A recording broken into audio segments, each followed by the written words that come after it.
আসসালামু আলাইকুম। এটিন বাংলার সংবাদে সবাইকে স্বাগত জানাচ্ছি। আপনাদের সাথে আছি নাজিয়াত শাহরিন।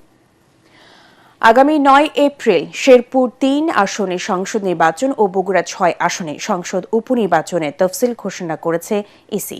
রাজধানীর আগারগাঁওয়ে ইসি ভবনে ব্রিফিংয়ে কমিশনের সিনিয়র সচিব আক্তার আহমেদ ওই ঘোষণা দেন। আসনগুলোতে মনোনয়নপত্র দাখিল 2রা মার্চ, বাছাই হবে 5ই মার্চ। আপিলের সময়সীমা 6 থেকে 10ই মার্চ পর্যন্ত নির্ধারণ করা হয়েছে। সচিব বলেন, এর নিষ্পত্তি হবে 11ই মার্চ, আর প্রার্থিতা প্রত্যাহারের শেষ দিন 14ই মার্চ। প্রতীক বরাদ্দ 15ই মার্চ।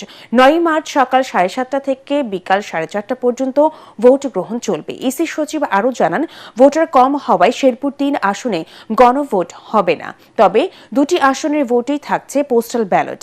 ত্রয়োদশ জাতীয় সংসদ নির্বাচনে আগে জামায়াতের প্রার্থী মারা যাওয়ায় শেরপুর 3 আসনের নির্বাচন স্থগিত করে ইসি। অন্যদিকে বগুড়া 6 ও ঢাকা 17 আসন থেকে জয়লাভ করেন বিএনপি চেয়ারম্যান তারেক রহমান। নিয়ম অনুযায়ী একটি আসন ছেড়ে দেয় বগুড়া 6 আসনকে শূন্য ঘোষণা করে ইসি। আগামী 9 এপ্রিল 2026 তারিখ বৃহস্পতিবার সকাল 7:30 থেকে বিকাল 4:30 পর্যন্ত শেরপুর 3 এবং বগুড়া 6 এই দুটি আসনের ভোট গ্রহণ অনুষ্ঠিত হবে। মনোনয়নপত্র দাখিলের জন্য শেষ তারিখ হচ্ছে 2রা মার্চ, আর প্রার্থিতা প্রত্যাহারের শেষ তারিখ হচ্ছে 14ই মার্চ। পোস্টাল ব্যালট এবং আইসিপিবি এবং ওসিবি থাকবে।